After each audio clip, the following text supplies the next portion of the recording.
Comme on l'a dit, la virtualisation, c'est une couche aujourd'hui, dont on peut pas se passer, pour faire fonctionner, tout, tout l'informatique et donc quand on fait de l'IA, elle va tourner elle-même, dans, des machines virtuelles. En tout cas, passe à travers un système de virtualisation. Donc c'est un élément de la couche nécessaire, pour le numérique, de manière générale et donc pour le numérique européen. Bonjour et bienvenue sur Les Dessous de l'IA, le podcast qui tente de mieux comprendre les évolutions de l'intelligence artificielle et leurs impacts sur nos sociétés. Bonne écoute. Bonjour Olivier et merci d'avoir accepté de répondre à mes questions. Avant de commencer, juste pour dresser un petit peu le tableau de notre échange, donc on va parler de la virtualisation, son rôle dans le cloud et dans le développement et dans le déploiement des outils d'IA, et aussi en regard de ça un petit peu les risques de dépendance que ça fait poser, puisqu'on dépend majoritairement aujourd'hui d'un acteur américain et notamment dans le contexte actuel qui est un petit peu tendu. Donc ça, c'est un peu la trame de ce qui va nous occuper là pendant l'heure qui vient. Et pour commencer, je veux bien que vous puissiez vous présenter, retracer un petit peu votre parcours et ce qui vous a amené à créer Veits, donc cette entreprise-là qui se positionne comme une alternative française, européenne à VMware. Ouais bonjour Clément, merci pour l'invitation. Moi, je suis Olivier Lambert, cofondateur et PDG donc de la société Veits ou Vates pour les latinistes, puisque, en latin, c'est un genre d'oracle, donc c'était une petite boutade vis-à-vis d'Oracle, qui est un très, très gros du marché, aussi. Et alors pas que de la database, mais aussi de la virtualisation. Ce qui m'a amené à créer la société, sans non plus, revenir, trop dans les détails, mais, de manière générale, après seulement 2 ans de salariat en sortie d'école, j'étais un petit peu, frustré par le fait de ne pas pouvoir prendre les décisions ou d'avoir une une certaine flexibilité, j'allais dire, dans la façon de pouvoir, gérer les choses et à ce moment-là, j'avais, 2 amis avec moi qui étaient à peu près dans la même situation donc je leur ai dit: «Venez, on crée quelque chose ensemble, on sait pas trop quoi exactement, mais c'est pas grave, on va commencer» et puis c'est comme ça qu'on a lancé la société qui à l'origine, en fait, n'était pas du tout éditeur logiciel, on était plutôt intégrateur et on est devenu éditeur, parce qu'on a vu une opportunité arriver sur notre premier produit qui est, notre, solution d'orchestration donc en gros un peu le poste de pilotage de la virtualisation, qui s'appelle Xen Orchestra et qu'on a commercialisé, finalement quelques années après la création de l'entreprise. Donc juste pour remettre, un petit peu les années, on a créé en 2012, la société. On a lancé et commercialisé, notre premier logiciel en 2014-2015, donc Xen Orchestra et qui fonctionnait comme un orchestrateur, au-dessus d'une solution de Citrix qui s'appelait et qui s'appelle toujours Xen Server et donc on était simplement, si vous voulez, voilà, l'interface ou le tableau de bord à cette solution et puis, finalement, on a eu un désaccord, sur, l'avenir de la plateforme, côté Citrix et on a décidé de la prendre à notre compte. Donc dans l'open source, quand vous êtes pas d'accord avec un projet, vous pouvez récupérer le code et le reprendre sous votre contrôle. Ça s'appelle un fork et donc on a fait un fork de Xen Server en 2017-2018 et nous voilà avec, finalement toute la plateforme verticalisée, pas juste le tableau de bord, mais la voiture complète, si je peux prendre, la métaphore et donc aujourd'hui, on s'occupe, à la fois de gérer, d'orchestrer les machines virtuelles, hein, donc qui sont ces petits bouts, de machines et de systèmes d'exploitation qui tournent au-dessus d'un serveur physique. Donc, pour rappel, hein, la virtualisation, c'est un moyen de découper en tranches, un accès à un serveur physique et de faire tourner en parallèle plusieurs systèmes d'exploitation et donc, pour gérer ces fameuses machines virtuelles et puis alors plusieurs par serveur et donc on a notre orchestrateur Xen Orchestra, puis la couche du dessous, donc ce fameux système qui découpe en tranches. On l'a repris à notre compte et donc on a créé finalement, on a verticalisé l'expertise pour avoir, sous la main, on va dire, avec notre savoir-faire, la plateforme complète qui permet d'être concurrent à VMware et finalement, dans le timing, on arrive en 2022-2023, Broadcom rachète tout, VMware. Alors pour rappel, je déroule un petit peu, hein, mais pour rappel, VMware, c'est le leader incontesté et surtout en 2022-2023, du marché de la virtualisation. Ils ont plus de 80 de part de marché et ce qui est intéressant à comprendre, c'est que, leurs très grands comptes, les 600 plus gros comptes, ils comptent pour 2 tiers de leurs revenus. Donc c'était suffisamment appétissant pour qu'un géant, on va dire, de l'informatique en général, Broadcom décide de le racheter pour 70 milliards, hein, donc c'est quand même une grosse somme et de transformer, du coup VMware en vache à lait, donc c'est traditionnel, hein, dans ces cas-là et donc de faire exploser les coûts et donc nous, on est arrivé à ce moment-là, comme tu as pu le voir, on avait monté finalement toute la stack, toute la pile de virtualisation un peu morceau par morceau et quand Broadcom est arrivé, on était prêt et c'est pour ça que, on s'est dit qu'on allait saisir cette opportunité. Donc voilà pour, un peu l'intro, désolé un petit peu longue, mais qui donne, l'historique de comment on est arrivé, là où on est arrivé aujourd'hui. Tu as commencé à dire un peu ce qu'était la virtualisation et à parler des différentes couches. Est-ce que tu peux peut-être revenir un peu plus en détail sur les différentes couches, ce que c'est concrètement la virtualisation et peut-être dire en quoi, en fait, c'est, si important, aujourd'hui dans nos usages, notamment de l'IA, sur le cloud, tu vois? Tout à fait, c'est super important de le comprendre et on peut le prendre un petit peu du point de vue historique. Avant les années 2000, ou au tout début des années 2000, traditionnellement, faire de l'informatique, côté serveur, donc côté data center, applications hébergées pour les utilisateurs et cetera. On avait un serveur sur lequel on installait un système d'exploitation et à l'intérieur de ce système d'exploitation, on avait des applications qui tournent. Ça, c'est le modèle tout à fait traditionnel. Donc si je donne un exemple concret, vous avez un serveur Dell. Dessus, vous installez un Windows et dessus va tourner votre appli de compta ou ce genre de choses. Là, c'est vraiment le modèle traditionnel. Ce qui est arrivé, on va dire, de manière, globale, au début des années 2000, c'est à la place d'avoir directement un système d'exploitation installé sur le serveur physique, la machine, le serveur Dell par exemple, eh bien, vous installez une couche supplémentaire, donc juste au-dessus du hardware, qui est un logiciel. Le cœur de ce logiciel, le moteur, si on reprend l'analogie de la voiture, c'est ce qu'on appelle un hyperviseur. Donc vraiment l'hyperviseur, son rôle, c'est d'être un système qui va, s'occuper de faire tourner par-dessus lui différents systèmes d'exploitation en parallèle. Donc au lieu d'avoir un seul serveur et avec un seul système d'exploitation, vous avez toujours un serveur, mais sur lequel vous pouvez avoir 2, 3, 4, 5, 6 Windows qui tournent en parallèle ou Linux ou peu importe d'ailleurs et donc cette nouvelle couche, elle est, vraiment importante puisqu'elle résout plusieurs problèmes. Alors qu'est-ce qu'elle résout comme problème?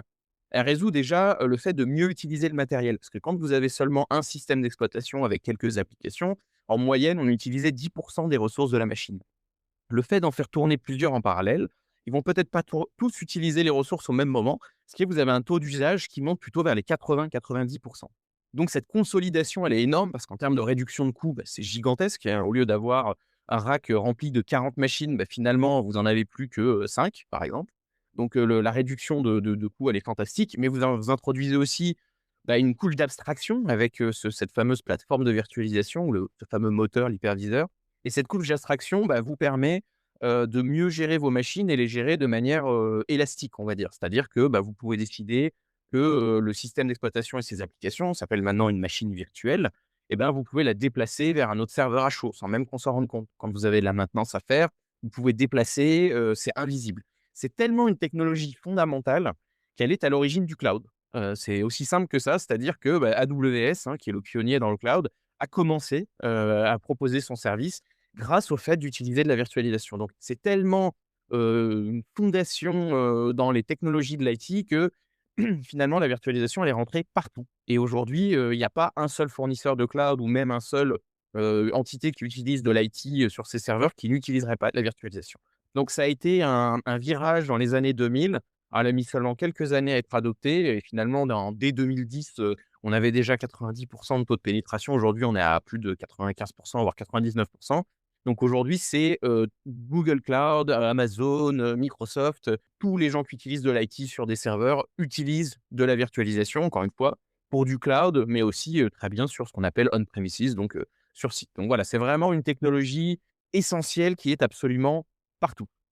Techniquement, qu'est-ce qui a permis l'émergence de cette couche d'abstraction qui n'existait pas, avant? Et ce qui m'interpelle, enfin, vous disiez, VMware, alors c'était en tout cas, mais je sais pas si c'est toujours 80 du marché, mais qu'est-ce qui fait que alors j'allais dire encore une fois, mais ça soit des acteurs américains qui aient trusté, ce marché-là, alors même que vous dites que c'est, complètement fondamental, en fait? C'est une très bonne question. Alors, la faisabilité technologique, finalement, ça existait déjà sur des mainframes côté IBM, dans les années 70-80, mais c'était assez, rare et une technologie finalement, qu'on connaissait, mais qui n'avait pas été, rendue utilisable au commun des mortels, si je devais résumer. Et ce qu'a fait VMware, qui était un pionnier d'ailleurs, ça explique aussi un petit peu leur position sur le marché, ils ont été un pionnier de l'usage de cette technologie, dans des entreprises sur des serveurs traditionnels. Donc c'est-à-dire qu'on n'est pas dans le mainframe, hein, ces grosses machines, gigantesques. Là, on parle vraiment du serveur traditionnel, qui ressemble à une boîte à pizza, hein, qu'on connaît. VMware a apporté à la toute fin des années 90, au début des années 2000, la capacité à être utilisable relativement facilement, en installant un CD, on insère, on fait suivant, suivant et on est capable, d'installer plusieurs systèmes en parallèle. Donc là, ça a été une mise à disposition de la technologie de manière utilisable, un petit peu, comme, les conteneurs existaient bien avant Docker, mais Docker les a popularisés. Là, VMware a popularisé la technologie de la virtualisation et c'était les premiers à le faire, de manière, commerciale. Alors, il faut savoir que le deuxième acteur à le proposer, c'était un acteur open source qui s'appelle, Xen, hein, qui a été créé dans une université à Cambridge. Mais voilà, le premier acteur commercial qui a vendu la technologie, c'est VMware et en fait, ils ont pris de l'avance. Ils ont été, très bons. Ils sont arrivés vraiment sur le marché, ils ont révolutionné, hein, finalement l'IT au début des années 2000. Il y avait vraiment cette notion, presque comme avec l'IA, hein, c'est-à-dire, il y a vraiment un aspect révolution très, très fort dans le monde IT, en disant: voilà, maintenant il y a tous les avantages de la virtualisation et nous, on est ceux qui proposent un produit, utilisable avec, une licence et du support acheté». Donc en fait, ils ont été très vite très forts, 1 sur le marché, boîte américaine donc là, hein, ils ont, le capital risque, qui est rapidement, pu déverser, des millions puis des milliards et ils se sont établis en leader, très rapidement. Alors évidemment, il y a eu des réactions, hein, de la part de concurrents, mais ils ont été très forts et très vite et ils ont gardé, presque depuis, l'origine, énormément de parts de marché. Alors avec des fluctuations quand même, hein, parce que, même s'ils ont 80 de parts de marché, il y a des endroits où ils sont un peu moins forts, d'autres un peu plus forts. Mais globalement, il faut retenir que, ils ont tout emporté et que, il y a pas eu vraiment de concurrent européen qui a souhaité s'aligner et même d'ailleurs, les concurrents internationaux, on peut en citer certains, il y a Nutanix, il y a, Red Hat, IBM, et même Microsoft. Ils sont jamais réussi à, s'imposer comme alternative, à grande échelle et ils sont restés sous les 20 de parts de marché combinés de tous les autres et ils ont même été tellement, c'était tellement difficile de pénétrer ce marché qu'ils ont tous décidé un petit peu de se spécialiser finalement et de pas être des généralistes de la virtualisation, dans le sens où chacun proposait un petit peu une expertise sur un domaine plus particulier, comme le stockage, les conteneurs, et cetera. Donc vraiment, VMware a tout emporté sur son passage et finalement, c'est pas spécifiquement le manque d'alternatives européennes, ça a été, finalement une réussite, énorme à tous les points de vue que, ils ont tout emporté et que finalement, ça explique leur position de quasi monopole, sur le marché. Ça me faisait penser à Mac, par exemple. Vous parlez d'autres, enfin le fait qu'en fait, c'est ce qui permet la facilité d'utilisation des usages et donc un taux de pénétration plus élevé, plus que la révolution technologique en elle-même. Mais j'ai l'impression que les Américains sont quand même, plutôt forts sur, sur ça quand même. Je suis tout à fait d'accord et je pense qu'effectivement, nous, on n'a pas à rougir, en Europe d'avoir inventé des tas de choses, d'avoir été même à l'origine, d'énormément de choses, qui ont été, vitales pour la transformation numérique, de ces 20-30 dernières années. Mais que, le go to market, finalement, c'est vraiment, quelque chose sur laquelle les Américains, ils sont très forts et de transformer une technologie en produit, parce que ce sont bien 2 choses différentes, hein. La technologie, c'est vraiment ce qui permet, de débloquer un usage, mais tant que l'usage est pas utilisable, à l'échelle et adoptable et commercialisable, il va pas vraiment se développer et ça nécessite quand même des moyens importants et c'est là où il y a une vraie différence entre l'Europe et les États-Unis, c'est vrai et je pense que c'est le cœur de bataille aujourd'hui, c'est de comprendre ça, c'est que la technologie en soi, c'est super important évidemment, on peut pas faire sans, mais une fois qu'on l'a, il faut penser à l'adopter, à comment on peut la faire adopter par les utilisateurs et la question se pose, et s'est posée pour la virtualisation, mais elle se pose, tout de la même façon pour l'IA, comme on a vu avec ChatGPT, hein. C'est exactement la même chose, hein, parce que si on était féru, de réseaux de neurones et cetera, ça faisait longtemps qu'on pouvait suivre déjà, ce genre de choses, mais le fait de le rendre accessible à travers, une interface web et de pouvoir discuter avec, ça a été, finalement là où ça a été visible, la révolution a été visible. Donc c'est effectivement très similaire. C'est l'adoption par, la création d'un produit qui entraîne l'usage et d'ailleurs, ce qui est intéressant, c'est qu'une fois que l'usage se popularise, il y a une adaptation autour, parce que la virtualisation quand elle est arrivée, le matériel, si vous voulez, il était pas vraiment adapté à ça et donc on utilisait ce qu'on pouvait en termes logiciels pour faire un peu d'émulation et finalement, les grands fondeurs, comme Intel et AMD, sous la pression du marché qui se mettait à utiliser cette technologie, ont fini par créer, dans, les puces, des solutions pour accélérer la technologie de virtualisation, pour qu'elle fonctionne directement à l'intérieur, du processeur. Et donc c'est marrant parce qu'on voit que ça a d'abord été l'adoption, puis après la réaction des industriels pour rendre la technologie plus efficace. Il s'est passé presque 10 ans, hein, entre les 2, entre le début 2000 et 2010 où là le matériel a commencé à accélérer la virtualisation. Et pareil, le parallèle avec l'IA, il est très tentant puisqu'effectivement, on est exactement dans la même philosophie. C'est le besoin va driver finalement l'adaptation hardware avec du matériel qui est capable de massivement paralléliser. Le GPU, c'était un bon moyen de le faire à court terme, mais on sait qu'on va de plus en plus vers de la spécialisation de matériel pour faire de l'IA, et c'est exactement la même chose qui s'est passé. Donc ce sont 2 révolutions un petit peu comparables dans le monde de l'IT, hein. Je ne parle pas de l'impact, grand public, hein, mais dans le monde de l'IT, ce sont 2 révolutions qui sont tout à fait comparables. Est-ce qu'on peut comparer un peu alors la virtualisation, même s'il y a pas juste un logiciel avec je crois que c'est CUDA le logiciel pour le justement sur les, Oui, qui permet de faire, de l'IA, en tout cas d'accéder aux ressources. Je pense que c'est un petit peu, alors c'est même un peu moins facile que CUDA, dans le sens où, l'adaptation des processeurs, ça a été vraiment, la sortie de primitives, d'appels qu'on pouvait faire directement au matériel.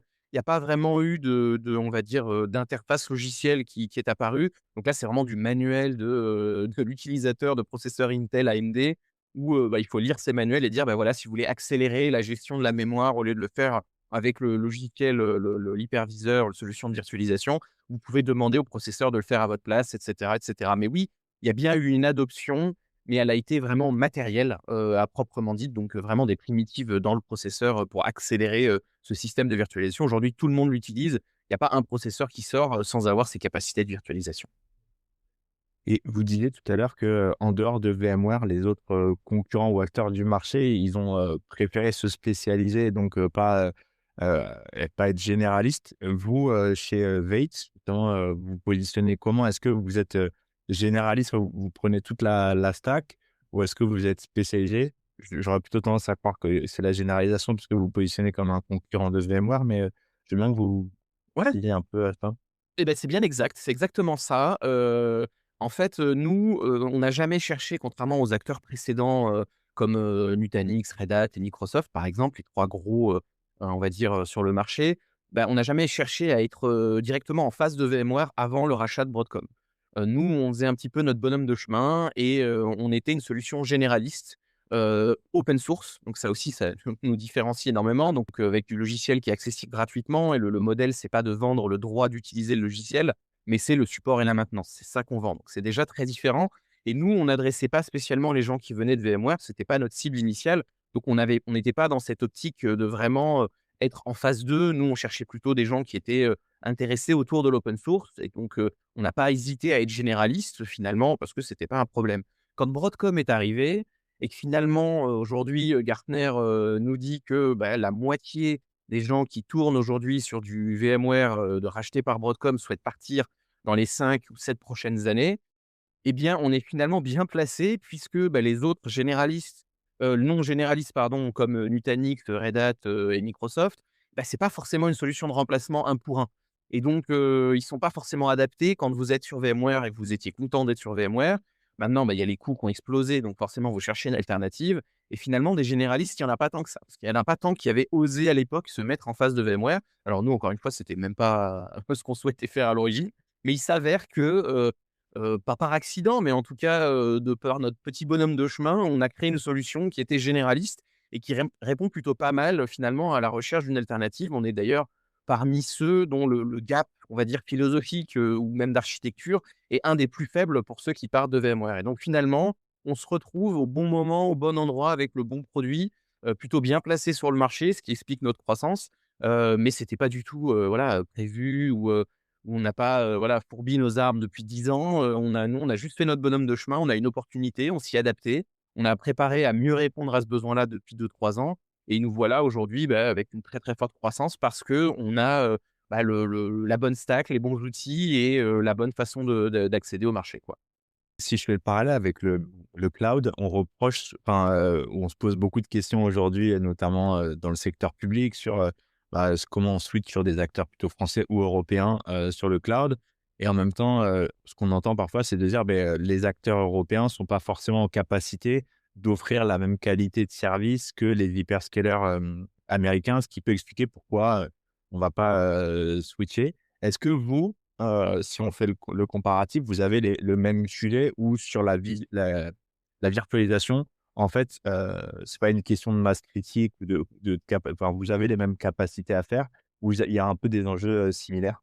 Alors, il y a des enjeux similaires, pour diverses raisons. Déjà, effectivement, VMware, c'est une entreprise qui a investi par le passé, parce qu'aujourd'hui, ça semble compromis, mais depuis le rachat, mais historiquement, des milliards en R&D. Ils étaient très forts, ils étaient tellement forts que, comme je disais, même des autres très gros, très forts comme du Microsoft, du l'IBM ou du Nutanix, ils n'ont pas souhaité vraiment y aller frontalement. Donc, oui, aujourd'hui, personne n'a 100 du catalogue VMware, personne, pas même les autres gros. Donc c'est pas un sujet de se dire 100. Mais d'ailleurs, souvent, ils ont un catalogue tellement complet que personne n'utilise à fond, que c'est surtout une excuse pour augmenter les prix en ajoutant des choses pas forcément très utiles. Par contre, effectivement, s'il y a des gens qui utilisent, beaucoup, beaucoup, beaucoup de fonctionnalités, et ben, on n'aura pas tout ce qu'il y a autour. Par contre, ça se fait un petit peu différemment, que par rapport au cloud. C'est-à-dire que, en tout cas dans notre marché, notre approche, elle est souvent de remplacement progressif. On n'est pas là pour dire, bah, du jour au lendemain, vous sortez de VMware et vos 500 machines physiques, sur 4 data centers, bah, du jour au lendemain, elles tournent sur notre stack. On est plutôt sur l'idée de commencer avec, à 10-15 machines, vous regardez comment ça se passe, vous commencez à migrer une partie de votre production, souvent la moins critique, et ça vous permet, bah, finalement de faire un peu tache d'huile et progressivement de remplacer le VMware, diminuer le risque et vos coûts, et finalement à la fin, c'est vous qui décidez si d'ailleurs vous gardez pour une partie de l'infrastructure encore du VMware, si vous décidez d'être sur 2 concurrents ou alors si vous remplacez en intégralité, la solution. Donc, oui, il y a une question en Europe sur, bah, est-ce qu'un acteur comme Vatès, est solide et fiable? Il y a souvent des questions, qui arrivent de ce point de vue-là. C'est moins gênant pour nous depuis 2-3 ans parce qu'on est en très forte croissance. Là, on a commencé le roadshow pour une levée de fonds, une série A, depuis quelques semaines, donc ça va aussi envoyer un signal très fort au marché. Mais ce que je peux dire, c'est qu'effectivement, les acteurs européens, les décideurs en tout cas sur l'achat de solutions alternatives, de manière générale et pas que pour nous, sont prudents. Il y a une prudence sur la technologie et c'est vrai qu'il y a un positionnement vis-à-vis du risque, d'alternatives qui est quand même, assez fort en Europe, qu'on constate moins aux États-Unis et c'est ça qui fait que, ironiquement, chez Vatès, on a quasiment 60 de part de marché en Amérique du Nord, dans notre chiffre d'affaires. Donc, on a beau être une boîte française, aujourd'hui, les premiers à migrer, ce sont les pragmatiques et les pragmatiques sont beaucoup aux États-Unis, parce que, bah, financièrement, voilà, ils cherchent, ils cherchent, une échappatoire, et donc, bah, l'échappatoire, c'est, en partie notre solution qui répond aux besoins et donc ils vont sur notre solution et on voit effectivement que le processus d'achat aux États-Unis, il est beaucoup plus simple, il est beaucoup plus flexible et on est beaucoup plus, je prends une solution sur étagère, je l'essaye, si elle remplace, le besoin, si elle convient aux besoins que j'avais, je l'adopte, il y a pas de problème. En Europe, déjà, les processus d'achat sont beaucoup plus sophistiqués et ça, c'est valable pour tout, hein. C'est-à-dire qu'on vous envoie un Excel, alors je caricature à peine, hein, mais de 1 500 lignes où il faut cocher toutes les cases, même pour des fonctionnalités qui sont pas utiles, dans leur cas, mais c'est pas grave, le service achat a décidé d'envoyer, vraiment la totale et ça prend des mois et des mois et des mois. Donc, effectivement, ça explique aussi la part de marché de l'Europe qui est de seulement 35 dans le chiffre d'affaires, hein. La France est à 8. Donc il y a aussi un retard à l'allumage, mais c'est un retard à l'allumage, voilà, dans l'adoption d'alternatives aux leaders du marché et qui s'explique, voilà, bah, petite, la façon de voir le risque en Europe est très différente de celle des États-Unis. Vous appuyez sur, du code, enfin, de logiciels open source. Vous parliez de Red Hat. En tout cas, j'ai l'impression que c'est à peu près le même modèle que Red Hat avant qu'il se fasse peut-être racheter par Microsoft. Moi, j'ai une question par rapport à ça parce que souvent, enfin, en tout cas, vu de l'extérieur, on se dit: «Mais attendez, comment on crée un business, pérenne là-dessus?» Et surtout, vous parlez de créer une levée de fonds. Donc ça veut dire que si vous levez des fonds, c'est qu'il y a des gens qui croient en votre modèle forcément et donc, enfin, le décrire un tout petit peu et en quoi peut-être, enfin, les avantages et les inconvénients peut-être aussi de créer un modèle autour d'une technologie open source? Bah, c'est une question très intéressante. Donc aujourd'hui, notre modèle, nous, on peut dire que c'est un logiciel libre, il est complètement ouvert, des fois, il y a des logiciels qui sont à moitié ouverts, on appelle ça de l'open core. Nous sommes complètement ouverts et en fait, ce n'est pas un problème. Alors pourquoi? Parce qu'en fait, on a, j'allais dire 2 piliers chez Vatès. On a la communauté, donc ce sont des utilisateurs qui ne payent pas, mais qui ont le droit d'utiliser le logiciel finalement avec toutes les fonctionnalités. Ça, c'est les enthousiastes, on va dire, les ambassadeurs, donc ça crée un ensemble de gens qui sont, super contents d'utiliser votre solution, d'en profiter gratuitement, qui vont en parler, qui vont faire des tests, qui vont vous rapporter des bugs, qui vont vous traduire le logiciel. Ça, c'est vraiment une force qui est très, très importante, surtout quand, on n'est pas un géant et que notre budget marketing, il est pas au niveau effectivement d'un IBM ou d'un Microsoft, ou d'un Nutanix. Donc c'est un porte-voix qui est très important. Donc ces gens-là, ce ne sont pas des cibles commerciales. C'est-à-dire qu'on va pas essayer de leur vendre quoi que ce soit. Eux, ils sont vraiment là, comme je disais, amélioration du logiciel, contribution, on va dire porte-voix, ambassadeur, et cetera. L'autre pilier, c'est le pilier commercial et là, notre cible, ce ne sont pas des gens qui sont spécialement, connaisseurs ou même intéressés par le logiciel libre ou l'open source. Ce sont des gens qui viennent de VMware. Aujourd'hui, notre cible numéro un, ce sont les gens qui cherchent à partir de VMware et ces gens-là qui partent de VMware, pour eux, c'est impossible et à très juste titre, de ne pas avoir de support ni de maintenance sur un logiciel aussi critique que la plateforme de virtualisation.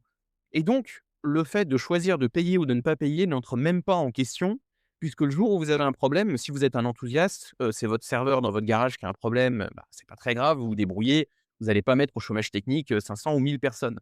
Par contre, quand vous êtes une entreprise, pas forcément du CAC 40 d'ailleurs, hein, ça peut être même une PME, vous avez 50 salariés et puis que votre système de virtualisation il est en panne, vous n'avez plus aucun serveur qui tourne, là, ne pas avoir de support et d'essayer de résoudre le problème vous-même, ça paraît quand même, un petit peu, peu plausible et donc finalement, ce modèle complètement ouvert, où vous avez le droit d'utiliser le logiciel, vous avez vraiment le droit que ça soit en production pour tester et cetera, ce n'est absolument pas un frein commercial puisque finalement, ce qu'achètent les gens, c'est notre savoir-faire sur ce logiciel.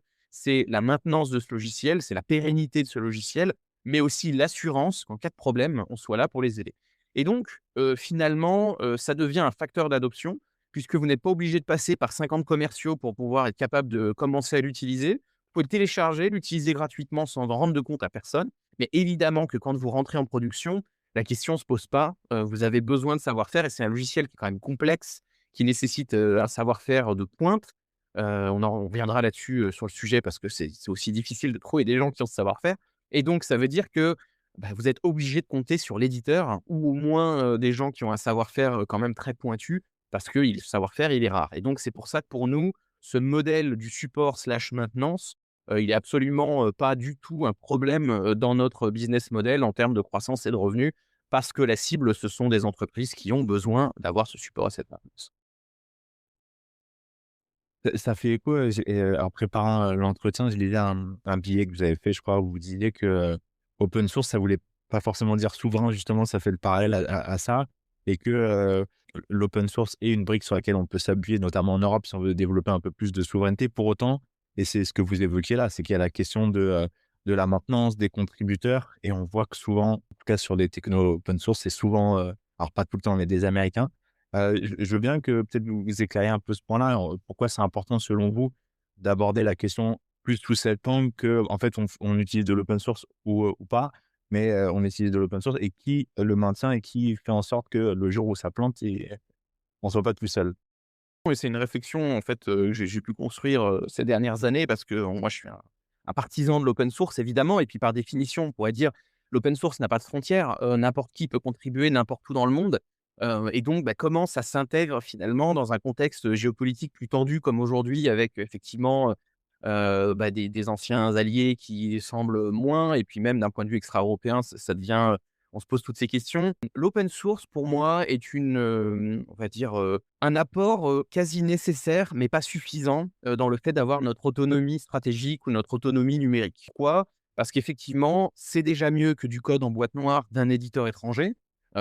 Pour rappel, hein, quand, le code n'est pas open source, on n'y a pas accès, donc on ne sait pas ce qu'il y a à l'intérieur, donc c'est pour ça qu'on peut appeler ça une boîte noire et si l'éditeur est américain ou chinois ou indien, peu importe, ce code qu'on fait tourner sur notre infrastructure, on ne sait pas ce qu'il fait. Donc ça veut dire, on ne sait pas s'il exfiltre des données, on ne sait pas s'il y a des portes dérobées, on ne sait pas du tout, vraiment tout ce qui compte tout ce qui est contenu à l'intérieur. J'allais dire, c'est finalement si on prenait une analogie, on n'a pas la recette du gâteau, voilà et donc on a le gâteau final et il a été fabriqué en Inde, en Chine ou aux États-Unis, on l'importe et on le mange, mais on ne sait pas ce qu'il y a dedans. Voilà, ça c'est quand même un petit peu la question. L'avantage de l'open source, c'est de dire, la recette, elle est disponible pour tous.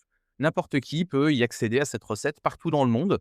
Mais par contre, si le gâteau, il est cuit, en Inde, en Chine, aux États-Unis, vous continuez un petit peu à importer le gâteau. Finalement, vous pouvez regarder ce qu'il y a dedans parce que la recette est publique, mais vous n'avez pas savoir-faire de comment transformer la recette en gâteau, à la cuisson quoi, un petit peu. Et donc, si vous avez un problème, dans la chaîne d'approvisionnement des ingrédients, vous n'avez pas la maîtrise, finalement du côté, source, de cette chose-là. Donc l'open source permet cette transparence, permet l'auditabilité, permet éventuellement de prendre le contrôle du code, mais c'est bien éventuellement. C'est-à-dire que si vous utilisez un logiciel open source où la contribution est majoritairement, extra-européenne, ça ne veut pas dire que vous le maîtrisez ce code. Si vous ne le lisez pas, il peut y avoir tout ce que vous voulez dedans, finalement, ça ne change pas d'un code propriétaire. Et on se rend compte qu'il y a énormément de structures, qui adoptent l'open source, mais sans forcément, garder un œil dessus. Alors, je ne suis pas en train de dire que tout le monde doit avoir un œil dessus. Ce que je veux dire par là, c'est qu'il est nécessaire d'avoir des éditeurs européens qui maîtrisent au moins en partie, des logiciels open source qui sont utilisés un petit peu partout. Donc ce que je veux dire par là, c'est que quand on fait une analyse, par exemple, du noyau Linux, hein, qui permet de faire tourner, ce système d'exploitation très connu, si on regarde qui paye les développeurs et pas qui sont les développeurs, parce qu'il y a bien une différence, hein. Qui paye les développeurs? Aujourd'hui, l'Europe, c'est seulement 10 à 15 des contributions de développeurs payées par des entités européennes. Il peut y avoir une majorité de développeurs européens. D'ailleurs, quand on regarde les chiffres, il y a plus de développeurs européens que de développeurs américains dans l'open source de manière générale. Cependant, ils sont plus payés par des boîtes américaines et donc ça pose question, c'est de se dire: «Eh bien, nous, éditeurs européens, on a une responsabilité de maîtriser le code, que nous, on vend». Donc par exemple, chez Vates, la plateforme de virtualisation, elle repose en partie, sur des logiciels open source que nous, on a entièrement écrits ou d'autres qui ont été coécrits par, d'autres entités et qui sont dans des fondations, internationales. Et donc on n'est pas en train de dire: «On ne veut pas qu'il y ait des contributions internationales», on est juste en train de dire: chez Vates aujourd'hui sur le cœur, l'hyperviseur, le moteur de la virtualisation, on est le 4e contributeur. Et c'est beaucoup mieux que pour le noyau Linux où aujourd'hui, comme on disait, l'Europe contribue très peu. Donc on a un niveau d'implication, vis-à-vis de ce code open source qui est bien meilleur que plein d'autres, dans plein d'autres cas ou plein d'autres entreprises. Donc quand une entreprise vous dit: «Mon cloud utilise de l'open source, il est souverain», c'est un raccourci parce que si cette entreprise, n'a pas la maîtrise de ce code open source, finalement, elle ne fait que l'utiliser sans forcément savoir, ce qu'il y a dedans. Donc c'est là où il faut faire effectivement attention. Il y a tout un continuum dans la souveraineté ou l'expertise, on va dire locale.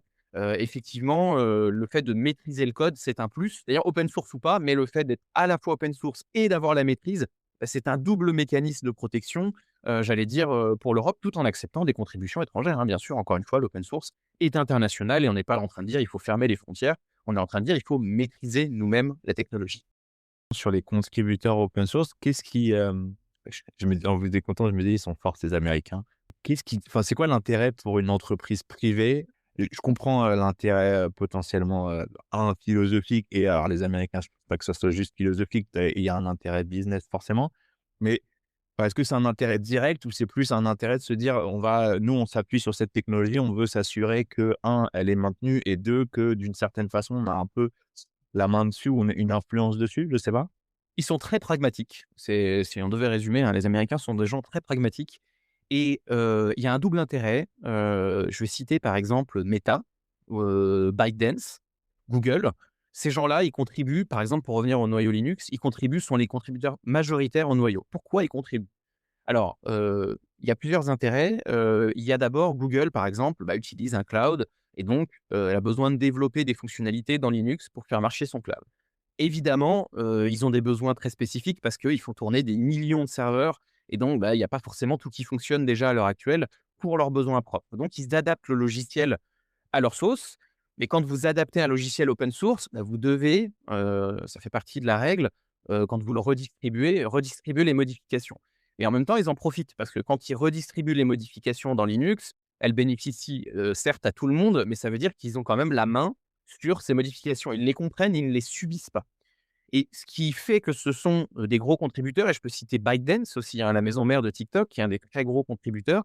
Parce qu'en fait, ils font fonctionner TikTok sur des millions de serveurs et donc ils ont des besoins très spécifiques sur lesquels ils doivent adapter le logiciel et en même temps le maîtriser parce que, quand on arrive à gagner 10 millisecondes sur une opération, multiplié par un nombre de millions de serveurs, vous économisez des millions, voire des milliards de dollars. Donc, l'intérêt, il est très concret au jour le jour, c'est d'améliorer le logiciel, mais il fonctionne tellement à une échelle, énorme qu'ils ont des centaines de développeurs, milliers, voire pour Google, parfois des dizaines de milliers de développeurs. Et donc ces développeurs, finalement, ils ils deviennent des contributeurs majeurs à ces solutions. Donc ils le font, par, efficacité, c'est-à-dire qu'on a vu que le modèle de l'open source est aussi un modèle très efficace parce que, effectivement, des gens qui peuvent être concurrents, finalement se rendent compte que, pour, des choses sur lesquelles ils ont des besoins similaires, au lieu de faire, tout eux-mêmes, ils partagent un petit peu la charge. Mais ils ont surtout compris qu'ils ne pouvaient pas laisser des concurrents ou des gens, inconnus, prendre des décisions sur, des choses qu'ils vont utiliser pour eux-mêmes. Donc ils s'en sont emparés finalement.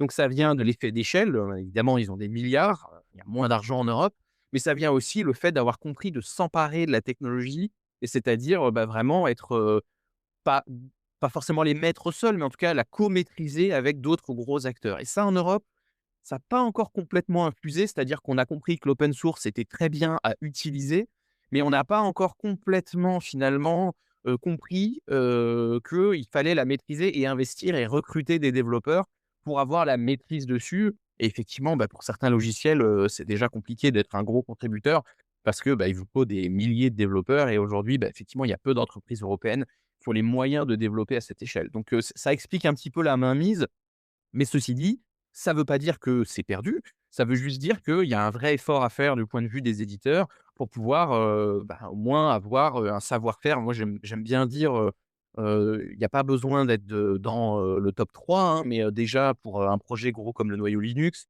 de rentrer dans le top 20, voire top 30, ça permet quand même de se dire: «Bon, c'est il y a quand même plusieurs dizaines de développeurs très forts et qui comprennent la problématique» et le pire, je dirais, dans tout ça, c'est qu'on a des gens en Europe qui savent le faire puisque on a une majorité d'Européens qui le font, mais payés par des boîtes américaines. Donc là, il y a effectivement cette question à se poser, de se dire, en tant qu'éditeur, européen, de recruter ces profils et de ça coûte de l'argent, mais au final, vous gagnez de la maîtrise, quoi. Vous parlez de, Amazon, Google, une question que je me posais, qu'est-ce qui explique que ça soit Broadcom, qui au départ, si je dis pas de bêtises, ils sont plutôt, fabricants de enfin, sur le marché des semi-conducteurs, ça soit eux qui rachètent VMware et pas un, AWS ou Google Cloud en se disant dans une logique de verticalisation justement, eux, ils font du cloud, ils reposent sur de la virtualisation, ça peut avoir du sens de posséder l'acteur majeur du secteur, quoi.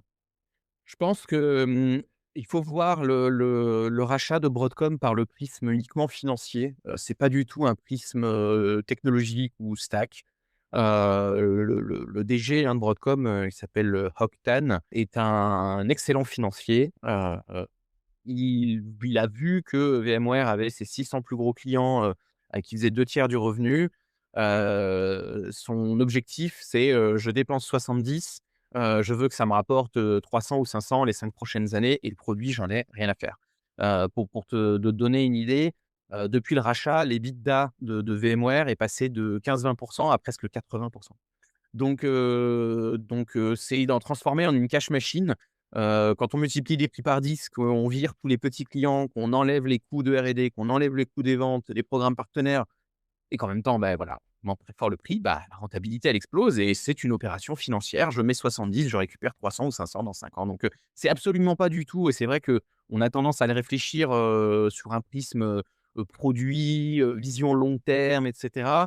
J'allais dire que c'est presque un un by-product, si je vais le dire, en bon français, et du coup, ce qui compte réellement pour Broadcom, c'est d'en faire une machine à cash et dans 5-7 ans, ils passeront sur une autre opération équivalente, sur un autre acteur, et voilà, on pourrait caricaturer en disant, ça pourrait être des cuisines ou des aspirateurs, ce sera la même chose. Finalement, ce qui compte, c'est, il y a une opération financière intéressante à faire, on l'a fait. Donc ça, c'est pour moi ce qui a compté majoritairement dans la décision de Broadcom. Ça ne veut pas dire qu'ils vont pas utiliser, pour des choses produits, mais on va dire que les 90 de la décision, c'est vraiment, des maths, et de la finance, quoi. Voilà. C'est plutôt une bonne nouvelle pour vous, j'ai l'impression alors parce que, Beh, ça, c'est sûr que nous, ça nous ouvre une opportunité et ça, c'est ce que j'aime rappeler à on va dire, aux gens qui sont dans l'entrepreneuriat, un marché, il est jamais définitivement figé. C'est jamais, fait. Il se passe toujours des rebondissements, il se passe toujours des choses, il faut s'accrocher et quand on a un bon produit et que, parfois il y a un événement de marché, on peut se retrouver à passer d'un petit à un potentiellement beaucoup plus gros. Donc voilà, les c'est l'avantage de cette, on va dire de cette mondialisation et de ce capitalisme, on va dire, pur et dur, c'est que ça ouvre des portes, et des opportunités, pour des entreprises alternatives dans tous les domaines, que ce soit le cloud, l'IA et cetera. Donc c'est pour ça quand j'entends un petit peu le: «Oh c'est mort, c'est foutu là-dessus, faut passer à autre chose». Moi je suis pas d'accord avec ça.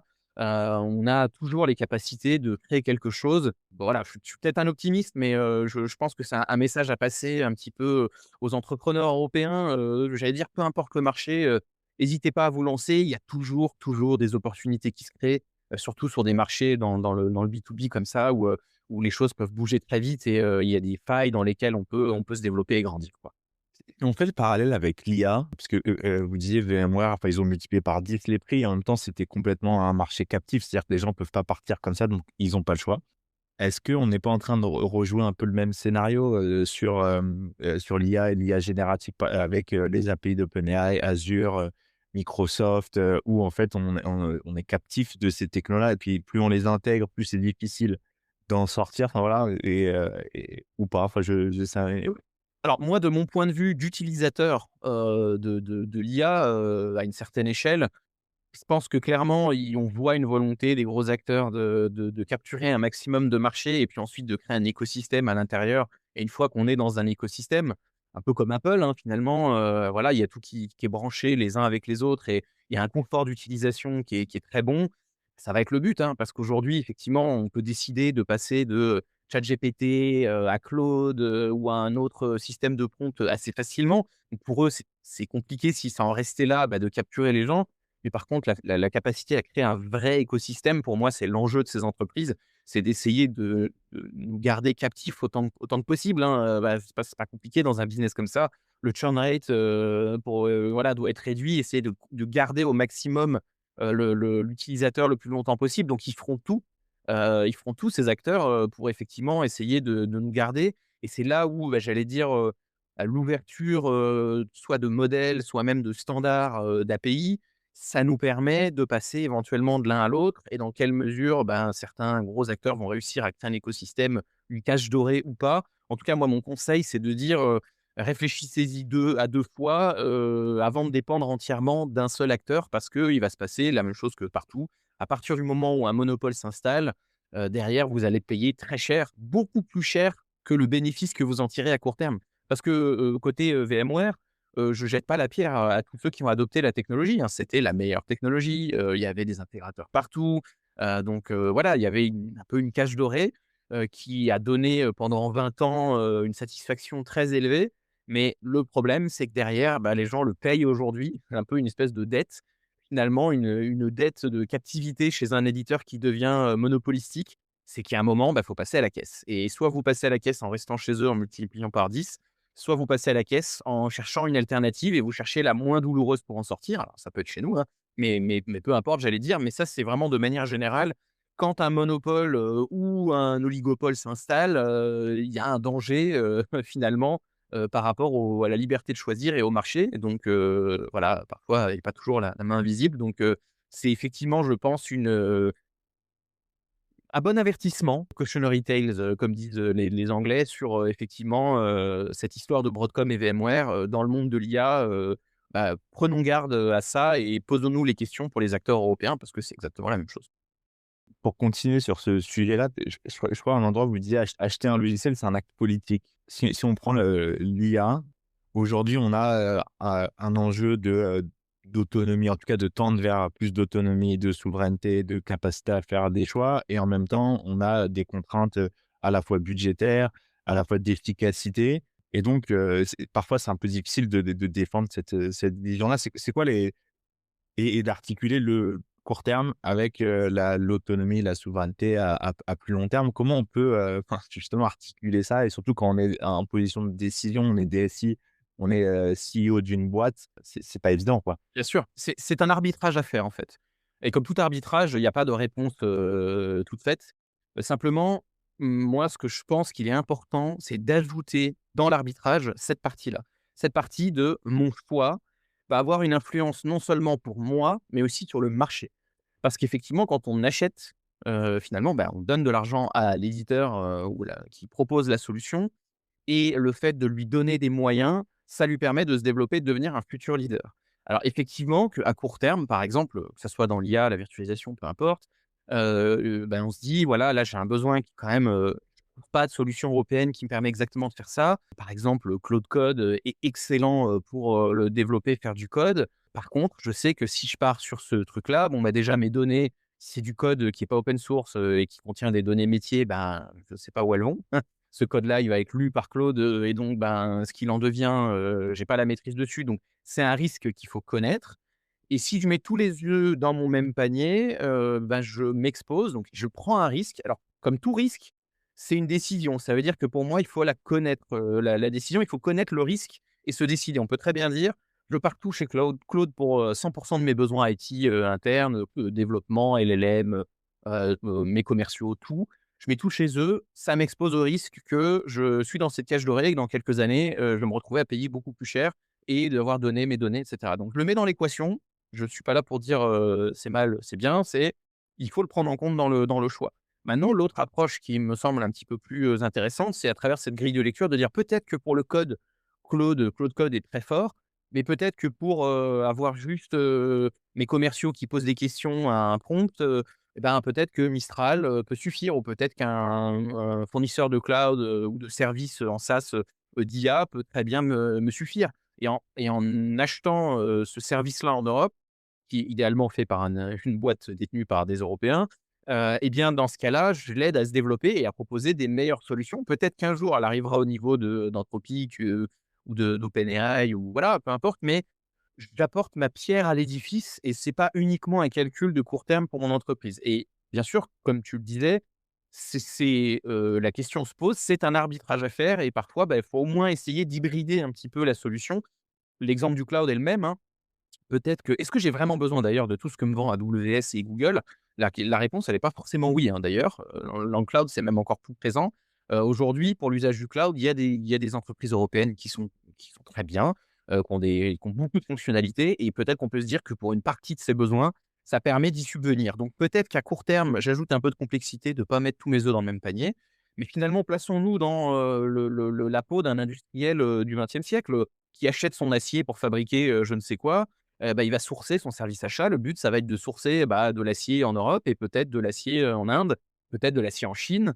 Mais s'il fait que acheter de l'acier en Chine, il sait que peut-être les acteurs européens, ils vont peut-être disparaître au bout d'un moment et qu'il ferait peut-être bien de sourcer en partie son acier en Europe parce que sinon il en trouvera plus. C'est exactement la même chose. On est vraiment sur des problématiques de sourcing, d'industrie qui existaient déjà depuis 200 ans. Mais là, c'est de l'intangible, c'est du logiciel, mais la question est exactement la même. Et ce que je crains, parce que j'ai vu en tout cas, c'est que le sourcing du côté logiciel s'est fait de manière beaucoup moins structurée que celle de l'acier au XXe siècle ou ce genre de choses parce que, c'est intangible, c'est facile à récupérer. On a l'impression d'avoir peut-être moins de dépendance que de signer un contrat avec un fournisseur d'acier en Inde ou en Chine.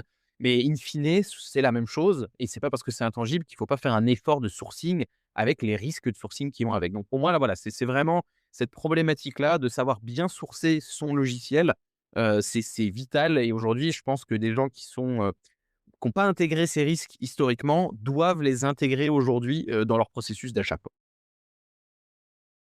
Ça me permet d'aller sur la prochaine question. On arrive tranquillement sur la fin. Il me reste 2 questions, mais si on tu prends un peu plus de champ, tu vois, c'est quoi le regard que tu portes sur, l'autonomie technologique européenne, qui est un mot quand même vachement à la mode en ce moment? Et peut-être qu'est-ce qui manque? Alors tu as commencé à en parler, mais tu vois, que ça soit culturellement, politiquement, économiquement, technologiquement, pour alors pas tendre vers, une, autonomie complète, mais en tout cas de se dire, d'être déjà d'avoir une meilleure compréhension des risques, qui pèsent sur nous et d'être capable de, diversifier ou de se dérisquer un petit peu, et de tendre vers, une meilleure autonomie, tu vois? C'est une excellente question et je pense que tu as utilisé les bons mots-clés parce qu'à court terme, on parle surtout de dérisquage. Et ça permet d'accélérer un petit peu les choses parce qu'on est dans du pragmatique, du concret et pas dans de la beauté politique de dire, la souveraineté, les grands mots et cetera. Donc en tout cas, le constat, il est plutôt clair, pour nos technologies numériques, on dépend à plus de 2 tiers des Américains. Voilà, que ça soit pour le cloud, l'informatique personnelle, donc c'est quand même, si on le regarde d'un point de vue uniquement, purement, logique, c'est un risque effectivement d'avoir, plus de 2 tiers à 70 voire plus à certains endroits, de dépendance vis-à-vis d'acteurs qui viennent d'une seule et même zone géographique, qui peut d'ailleurs évoluer politiquement, comme on a pu le voir. Donc, le constat il est là, maintenant, qu'est-ce qu'on fait? Vers où on va? Ou qu'est-ce qu'on doit faire? Pour moi, la première chose, c'est déjà adopter une grille de lecture, et c'est ce que j'essaye de faire un petit peu à travers mes interventions de manière générale. De dire, il va y avoir beaucoup de souveraineté washing, comme il y a eu du greenwashing. Il va y avoir beaucoup d'acteurs qui vont s'emparer de ce sujet parce que, ça fait vendre ou ça leur permet de défendre leur part de marché.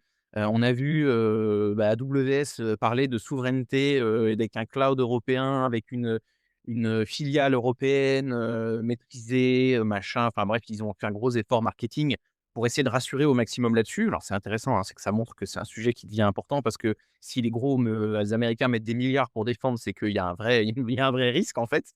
Ça ils le démontrent par eux-mêmes et donc voilà, la grille de lecture, elle dit, le risque juridique, effectivement, toute technologie américaine, où vous avez votre informatique, a des risques juridiques, que ça soit FISA ou Cloud Act, moi je suis pas un juriste expert, mais c'est ça bon, en façon un peu caricaturale, c'est de dire, vos données, elles ont touché un ou été hébergées par un logiciel américain, elles sont pas à l'abri d'une demande, d'accès à vis-à-vis de la justice américaine, voilà, c'est en version très simple, mais c'est quand même à peu près à ce niveau-là. Donc il y a le risque juridique, il y a, donc à se poser, si c'est une entité entièrement européenne détenue par des Européens, c'est OK. Si c'est une entité européenne, mais qui fait fonctionner des technologies américaines, c'est moyen OK et si c'est une entité américaine qui fait tourner les technologies américaines, là, c'est pas du tout OK en termes d'autonomie. Donc voilà, c'est donner un petit peu ce continuum de compréhension. Donc on a le risque juridique, on a l'opérationnel, donc qui opère la technologie. AWS, je prends l'exemple du cloud, hein, parce que c'est le plus facile. Le cloud soi-disant souverain AWS en Europe, il est opéré, par des Européens, mais qui sont payés par, AWS Europe, qui est une filiale de AWS, donc c'est des capitaux américains. Donc ça veut dire une technologie, américaine, opérée par des gens payés par des Américains. Donc, c'est pas terrible. Sinon, on a, Thales, qui a fait, Sens, qui est donc un cloud, opéré par Thales, mais qui utilise la technologie de Google. Donc là, on est, sur on va dire une opération européenne, hein. Thales est européen, il y a pas de problème, mais sur une technologie américaine, technologie qui n'est pas maîtrisée du tout par Thales, hein. Ça serait vraiment absolument pas le cas. Ils ont droit de l'utiliser, en gros, ils ont une licence d'usage, d'utiliser la technologie, mais cette technologie n'est pas maîtrisée par Thales parce que, ils ont pas les épaules. Alors c'est un peu bizarre de dire ça, mais le cloud Google, c'est des millions de lignes de code et des mises à jour de dizaines de milliers de développeurs. C'est pas du tout l'objectif de Thales de le maîtriser, c'est de l'opérer. Donc là, on est déjà un peu mieux que AWS parce qu'il y a une opération européenne, mais encore une fois, la technologie est américaine. Donc c'est pas le must et si on veut aller plus loin et c'est pour montrer l'exemple de la grille de lecture, je sais pas, un Scaleway ou un OVH, par exemple, va opérer une technologie, donc eux, ils sont français, ils opèrent une technologie, alors qui est pas complètement française parce que c'est du logiciel libre, qu'ils ne maîtrisent pas complètement entièrement, mais c'est déjà beaucoup mieux que les 2 exemples d'avant. Donc on voit que, il y a pas de solution, aujourd'hui, encore, parfaite, mais il y en a déjà qui sont beaucoup mieux que d'autres, et donc on peut les classer dans un continuum. Donc en tant qu'Européens, qu'est-ce qu'on fait de ça? Maintenant qu'on a cette grille de lecture, maintenant qu'on a la notion du risque, il y a 3 responsables. Il y a, les acteurs, les décideurs qui achètent, les gens, qui t'écoutent. C'est de dire: «Maintenant que je connais, un peu cette matrice pour comprendre, hein, les enjeux et les risques je vais avoir un poids, moi-même, en tant que décideur en achetant européen, en ayant une capacité de ne pas me faire embrouiller par du marketing, de faire des choix qui vont soutenir, l'industrie logicielle européenne. Ça, c'est la première chose et ça, c'est la responsabilité des DSI, c'est la responsabilité des décideurs de mettre la main à la pâte pour aider à faire émerger des acteurs européens dans le logiciel de manière générale. Deuxième responsable, le public, l'Europe, le gouvernement, enfin l'État français de manière générale, de flécher ou au moins de contraindre, le mieux possible, la dépense publique vers, des éditeurs européens qui maîtrisent la technologie idéalement et si en plus c'est open source, c'est encore mieux. Mais voilà, il y a un vrai besoin, donc il y a eu une consultation européenne là qui a eu lieu, il y a quelques semaines, qui s'est terminée récemment. Il y a différents États européens qui ont des politiques, qui poussent à l'open source ou voilà, qui essayent de flécher. Mais c'est vrai que tant qu'il y a pas une contrainte, aux États-Unis, il y a le Small Business Act, par exemple, hein, qui oblige la dépense publique, je sais plus, c'est 10 ou 20 de leurs dépenses, vers des, PME, TPE-PME américaines. On n'a pas l'équivalent en Europe et c'est bien dommage et je pense que ça aiderait beaucoup à faire des leaders de demain. Donc là, il y a une responsabilité de l'acteur public.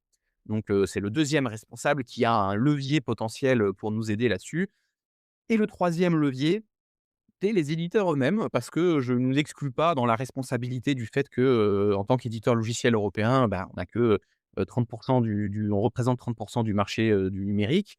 Notre responsabilité, c'est en tant qu'Européens, de s'améliorer sur notre communication et notre marketing.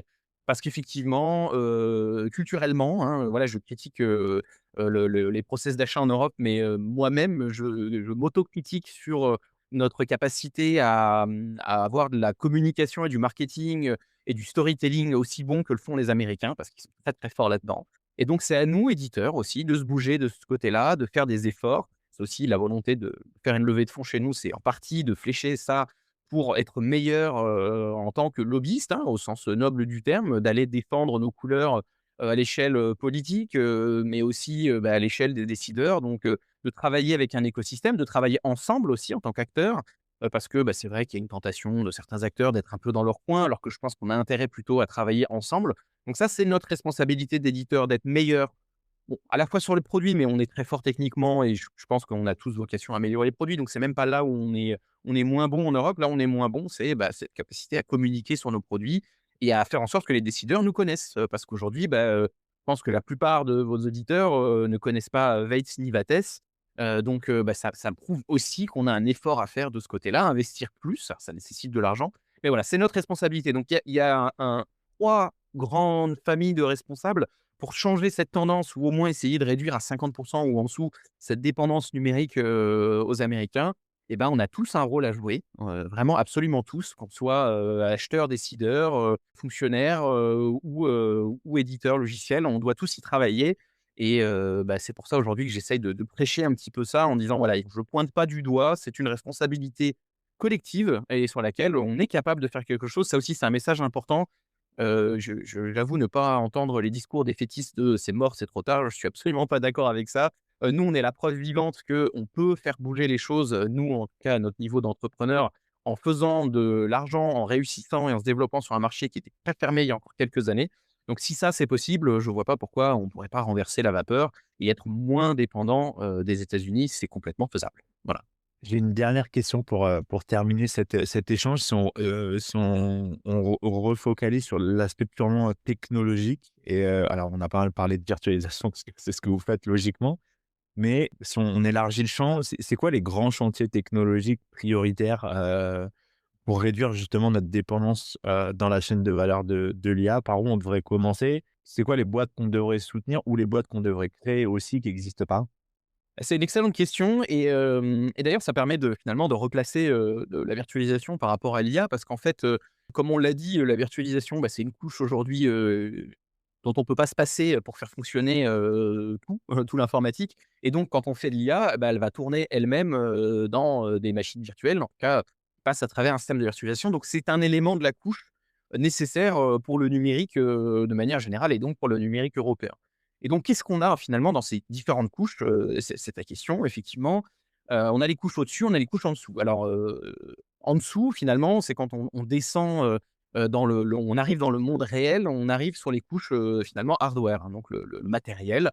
Donc, comme on disait tout à l'heure, la virtualisation elle fonctionne au-dessus du matériel. Donc le matériel, c'est les serveurs. Donc les serveurs, on a des assembleurs de serveurs en France, donc des gens qui savent designer ces boîtiers, choisir quel processeur, quelle carte mère, les composants qu'on met à l'intérieur, qui savent, comment les refroidir par air ou par eau. On a, 2 acteurs en France qui sont quand même très, très visibles, enfin, peut-être pas assez visibles, mais en tout cas très plutôt déjà bien sur les marchés, en tout cas mondiaux. On a 2 CRSI, qui est à Strasbourg, qui, est un peu comme nous, 2 CRSI, ils assemblent des serveurs en France.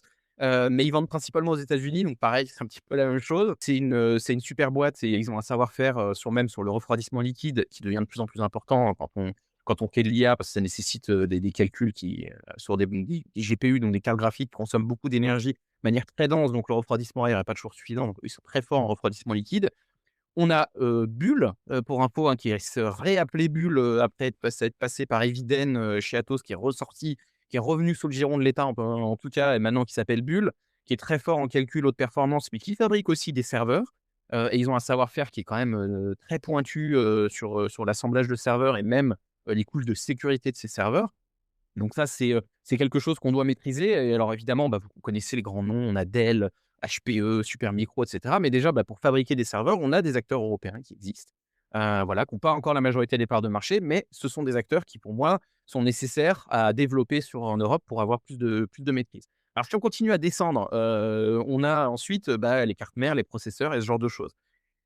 Alors là, ça devient un peu plus compliqué. On a du savoir-faire en Europe. On a des entreprises, qui savent, on va dire graver des puces. On a STMicro, par exemple, on a des gens qui savent assembler des designs de processeurs. On a Cyperl, par exemple, qui est une super boîte, franco-européenne. Alors je ne connais pas le détail du capital, mais Cyperl, c'est des gens qui ont vraiment une super expertise sur, les processeurs et c'est une boîte qu'il faut qu'on aide absolument parce que, bah, c'est des choses qui sont très capitalistiques, faire du design de processeurs. Donc ça nécessite beaucoup d'argent et c'est pas forcément rentable à court terme, mais c'est on a besoin de ce savoir-faire, d'avoir des ingénieurs qui se connaissent ça, parce qu'on peut pas sans processeur, on peut pas faire tourner tout ce qu'il y a au-dessus, donc c'est critique. Aujourd'hui, ils utilisent l'architecture ARM, qui est, au Royaume-Uni. Alors c'est pas les États-Unis, donc c'est déjà un peu mieux, mais ils ont un savoir-faire qui est nécessaire si on veut même tester d'autres architectures qui sont plus ouvertes. Je pense à RISC-V par exemple, qui est une architecture processeur, qui est, open hardware, donc c'est un peu comme l'open source, mais pour le hardware. Et donc ça permet, bah, c'est une architecture sur laquelle il y a des gens intéressés en Europe, hein, le CEA notamment. Petite anecdote, c'est une architecture qui est beaucoup développée en Chine, mais comme elle est développée en open hardware, en fait, on peut récupérer les travaux des Chinois, hein, c'est un peu le monde à l'envers, copier les Chinois, pour avoir une expertise, finalement, de design de processeurs en Europe. Donc, voilà, côté processeur et en tout cas design, on a des entités en Europe, qui même en recherche, hein, qui sont très fortes, donc ça, c'est top. La difficulté, c'est, bah, la gravure. Là, la gravure, à tout petit niveau, bah, c'est Taïwan, hein. Aujourd'hui, il y a personne qui peut vraiment y échapper, hein. Si on veut graver en moins de 7 nanomètres, ben, c'est TSMC et puis c'est un petit peu près tout. Il y a un peu de Samsung par-ci par-là, un petit peu d'Intel, mais un tout petit peu aux États-Unis. Mais même les États-Unis, hein, sont à la peine, malgré des dizaines et des centaines de milliards investis. Donc la gravure, très petite, c'est pas encore, quelque chose qu'on peut faire en Europe. On sait faire du 14 ou plus nanomètres. Ça ne veut pas dire qu'on ne saura jamais faire, hein, la technologie elle avance, mais je pense que c'est quelque chose qui est probablement le plus difficile et le plus capitalistique. Donc voilà pour les couches basses, la dépendance elle passe par tous ces acteurs-là, et quand on remonte au-dessus de nous, au-dessus de la virtualisation, bah, il y a, les vendeurs de cloud, hein, donc qui fabriquent du logiciel qui permet de faire du cloud. Donc là, on en a en Europe et on peut tout à fait être compétitif par rapport aux Américains. C'est quand même beaucoup moins capitalistique, que fabriquer, assembler, et graver des puces et tous les logiciels qu'il y a au-dessus, à partir du moment où c'est du logiciel, ça devient, infiniment moins capitalistique et donc il y a pas de raison qu'on ait des acteurs, qu'ils soient open source ou pas, européens, qui nous aident à réduire la dépendance. Donc, je vais citer des exemples très simples, hein, mais, un fournisseur d'email, qui est une alternative à Microsoft, Exchange et Outlook. Là, il y a pas d'excuse dans le sens où il y en a plein. Je veux dire, nous, on utilise Bluemind qui est français, hein, mais il y a plein d'exemples. Vous avez, Zextra en Italie, enfin, il y a plein de super fournisseurs d'emails qui peuvent, soit en SaaS, soit auto-hébergés, vous fournir des alternatives à Exchange. À part l'habitude, j'allais dire, il y a pas vraiment d'excuses pour pouvoir sortir, de la cage lorée Microsoft, hein. Donc, tout ce qui est logiciel à plus haut niveau, là, bah, il y a une conduite du changement à faire, mais la technologie, elle est en Europe, il y a aucun problème. Il y a pas de difficulté à en sortir. Donc, voilà, il y a un effort des éditeurs à faire, il y a un fléchage du politique, et de l'État à faire, mais il y a aussi, bah, côté des décideurs, d'aller se dire, «Bah, tiens, je veux faire une réunion, peut-être qu'on va sortir de Teams, et qu'on va utiliser un autre système, qui serait éventuellement en Europe ou hébergé en Europe et qui peut être, aussi bien». Donc, c'est des questions à se poser parce que, bah, plus on reste dans les cages dorées, plus on s'expose à des risques qui sont, de prix, comme on a pu le voir avec Broadcom, hein, mais qui sont maintenant en plus, beaucoup plus prégnants qu'avant, des risques géopolitiques. Où sont mes données et est-ce que j'ai envie que, bah, ma discussion, dans ma négociation de la vente d'Airbus, soit écoutée par, la NSA parce que, bah, je suis sur Teams? Voilà, donc c'est ces questions-là supplémentaires qu'il faut prendre en compte dans l'analyse de risque. Mais comme je le disais, voilà, pour le logiciel en Europe, on a déjà beaucoup de choses. Il y a pas forcément besoin de réinventer. Là où il y a un vrai effort, effectivement, ça va être, au niveau de la gravure, mais là, c'est un sujet, qui nécessite que l'Europe entière, dépense des capitaux et peut-être de créer un champion, comme on a créé un Airbus à l'époque, pour la gravure. Mais on parle vraiment, c'est plus cher que de construire des avions, hein, on s'en rend pas compte, mais mais graver des puces à des tailles aussi fines, aujourd'hui, il y a personne d'autre que TSMC qui sait le faire, à Taïwan, hein. Donc c'est pour ça que tout le monde est un petit peu stressé vis-à-vis de ce qui se passe, à Taïwan, mais c'est légitime et aujourd'hui, c'est tellement alors petite, astérisque, quand même, nos amis, taïwanais à TSMC utilisent du matériel qui est fait en Europe, en partie, hein. On a ASML, hein, qui fabrique les machines qui sont utilisées, pour graver, qui utilisent des lentilles, faites par Zeiss, hein, donc en Europe, là encore une fois. Donc entre SML, Zeiss et cetera. En Europe, on est très, très fort pour fournir la machinerie fine, si je puis dire, qui permet de produire, mais ça, c'est qu'un morceau. Le reste, il faut des usines gigantesques. Il faut un savoir-faire qu'on n'a pas sur toute la chaîne de production des puces. Donc bah, moi, je souhaiterais, hein, qu'on le développe ce savoir-faire en Europe. Mais aujourd'hui, je dirais que c'est un petit peu la grosse brique et c'est un gros chantier sur les 20-30 prochaines années qu'il faut qu'on commence, bah, rapidement, quoi. Voilà. Merci, beaucoup Olivier. Est-ce que un mot de la fin ou si on devait retenir, une chose peut-être de cet échange que tu as envie qu'on garde en tête, ce serait quoi?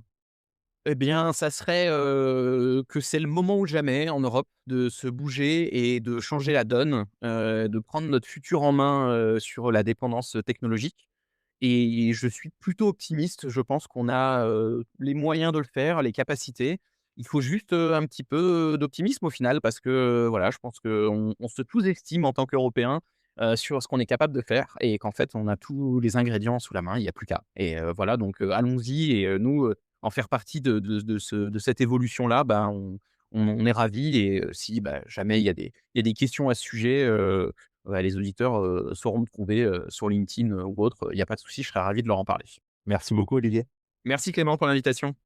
L'épisode est maintenant terminé. J'espère qu'il vous a plu.